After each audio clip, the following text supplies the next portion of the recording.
Thank you. So I'm really glad to be here, and please bear with me because I have a bad cold. I was about to cancel that, but it was so important to be here. So I won't make this conversation a product. I just want to share with you a bit of experience that I have captured this last 25 years. Because blockchain is not only about technology in my mind, it's much more than that. So let me start. I think the most important thing that we have to ask every time that we do an initiative in life is why and why it matters. This is very simple sometimes, and I have tried to do it at most as I can. But since I'm in blockchain, I'm doing it even more. Because I see the difficulty of getting this technology into the mass usage. So let me tell you, my background, I'm economist and cognitive psychologist.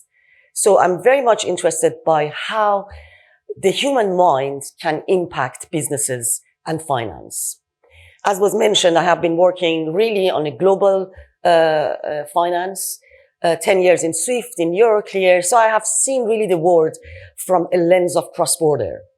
And I can tell you it is very complex. I don't know how far you're familiar. Are you from banking? I don't know what is your background. But if you think about the global trades and how the value is exchanged, it is a sequence of intermediaries.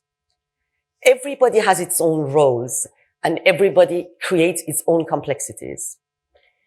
It has a pro and cons because many of us get money and revenue and live with it. But it has many, many sequential problems. The payment is very interesting because this is the end leg of any financial transactions. Probably you see it in your account as a retailer, as an individual. But when you get to the global cross-border space, then you are facing a very old-fashioned systems. What is very important as well in the payments is the finality of the ownership and settlement, that it is happening in the books of the central banks. This is very critical because this is protecting consumers and it is providing all the capacity on the monetary policy. So with that, when we look at the payments today and blockchain, I think one of the massive or essential use cases of the Bitcoin is around payments, right? Is around exchange of value. It has been translated in different ways. But when you look at the payments today, what you see as an experience is a front end. The fintech, GAFA have created a very sexy experience for users. But the back end of the system is very old. Very, very old. You cannot imagine. It goes back to old IBM systems. So any changes in where the accounting and the ownership of the money is going to be very costly. And that is the reason that some of these banks and financial industry, really the regulated industry, cannot move and embrace this technology. So I have been facing that, honestly. The first time that I came across a blockchain, it was in 2016. I saw a presentation, a demo of Ripple. I'm not a technologist, of course. At that time, I was working in a project that it is very well known in the finance, which is Swift GPI.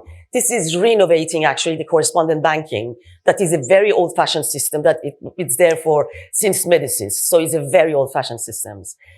But we were trying to bring some transparency and creating a kind of tracker that where the money is. Okay. So this is very basic, right? When I saw the Ripple demo, I said, wow, this is really interesting. This is changing completely this fragmentation and silos. One single ledger that could connect and synchronize an atomic settlement. What would be the impact in the liquidity, in the way that we reconcile? So all these inefficiencies that are good and bad. So a few months after I joined Ripple as a head of banking, and I tried to help them since, a few years to get closer to the banking, because there is a disconnect sometimes between the way that the people that are in the hype of the blockchain and the people that are really doing the business and moving money. So I think what is very important in blockchain for me is not only about technology. For sure, technology is the last part. That's why we are seeing all these proof of concepts. I think it's a speculation. It's like FX. It's like any kind of assets that you can speculate. It's like FX business 20 years ago. But since 2017, if I think about blockchain, it's almost the same. We are up and down in the winter of the crypto, right? And we know why. But I think from the payments perspective, and this is getting me probably closer to my story, what is important, and I think is going to change completely the way that blockchain is used in the regulated market, is the emergence of the central bank digital currencies. I don't know if you are familiar with this jargon, but this is really a representation of the money in digital.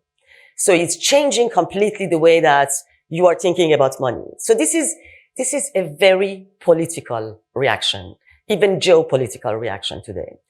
So what is important is this creates, as the central banks are becoming more important and looking at the oversight, it creates tensions both with the crypto world and with the regulated world.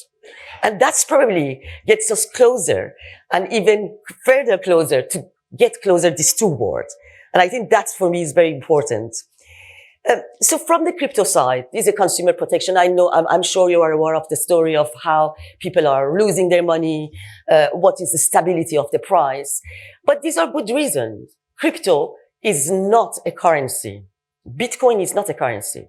They can be a medium of account, or a unit of account, but they are not the storage of value, or they are not medium of exchanges. Therefore, their place in the regulated world is very complex. So that's why central banks any news or anything can impact the price. And that can impact you as investors. But what is more important is how this tension is with the banking and the regulated market. So this comes to the heart of my story, which is when I joined SETL. Is SETL, by the way, the name, no worries. SETL is a DLT technology company, has no crypto, and it is providing solution to regulated markets. Okay. So the hype of crypto and all these things is not there. And it is a problem because most of the crypto companies are very rich. We cannot afford to be like that. So it's a lot around labor and working and building infrastructures.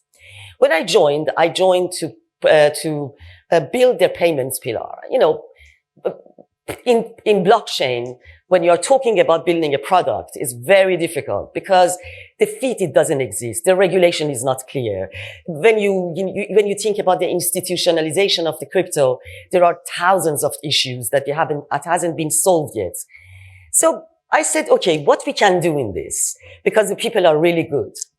So we came across, and I think that the vision of the SETL is how we can make interoperable or build an ecosystem that interoperates the world of the token economy, that it is growing and is very interesting and giving some promise in terms of the way that the vision that blockchain is bringing with the regulated markets. Fortunately, and this is life sometimes, but our intention always push our actions. We came across a white paper that was coming from someone from Citibank, that was projecting actually a vision of the DLT, a new global network that it is programmable 24/7, and with the finality of the settlement on chain. I don't know if you see the difference. Today, the world is a multiple of databases. Every financial institution keeps its own database, and at the end of the day, everything is somehow settled. But the final settlement is in the book of central banks. So the value of the DLT is the only global network that has the value on the chain. So what we did is that I said, this could be a missing link to connect this, because this is coming from a global bank. It's not like JP Morgan coin that it is a closed loop. Let's look at it. So I talked to the technologists and said, let's take this and build the first prototype. So we built the first prototype last year in Singapore, in a CBDC challenge. And it was amazing actually, because it brought the whole community of the banks, but large banks. For me, it's really honestly, is a dream, because I couldn't ever imagine that large banks will look at this so closely. So we built the first prototype. Then we said, okay, how we can make this network more intelligent and more performant because of the the stories that we are hearing, honestly, about the energy consumption and all the things that it is today with the protocol that is used for the consensus of the blockchain.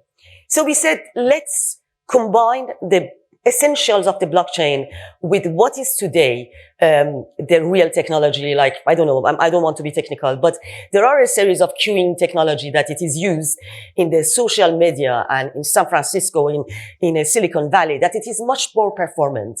So we build a new architecture that it is connecting these two systems together, and we benchmark that for 1 million transactions per second last year. And I'm telling you, it's not me talking, and it was handled by AWS. So it was really very much, it is a white paper. I can share with you the details. But what we did after that is we said, okay, how we can take that to the next level. And the next level means really a product, a minimum viable product that could show the value to the users. So basically, we just finished a sponsored pilot with, I would say, top 6 banks in the world for a solution that it is over DLT. It is tokenizing regulated liability. Bank deposits is your account, actually. It's account of course, corporate. So it's a B2B cross-border. So it's tokenizing real money in a same ledger that the payment service provider, banks, corporates, and central banks can transact together. So that means that we bring the finality on the chain. This is very important. It's not a small thing, because the interoperability is a big hype. Nobody knows what it is. But the interoperability between the blockchain and the regulated world is impossible today, because we don't have smart contracts for fiat currencies. If you don't have the same language, you are trying to connect a messaging world that it is the world of the payments today to the world that it is fully digital and cryptographic. So I think for us, this is a very first point, that if those large banks, and we see a very big interest from central banks, for instance, with the Bank of England, as I said, our pilot is a sponsored pilot sponsored by a UK governmental organization. And the report of everything that we are doing has been with the Bank of England. We are doing the same thing with many different central banks, just to make sure that the oversight understand the value and see how this could lead to connect the token economy to the world of crypto. I hope it was understandable. Thank you.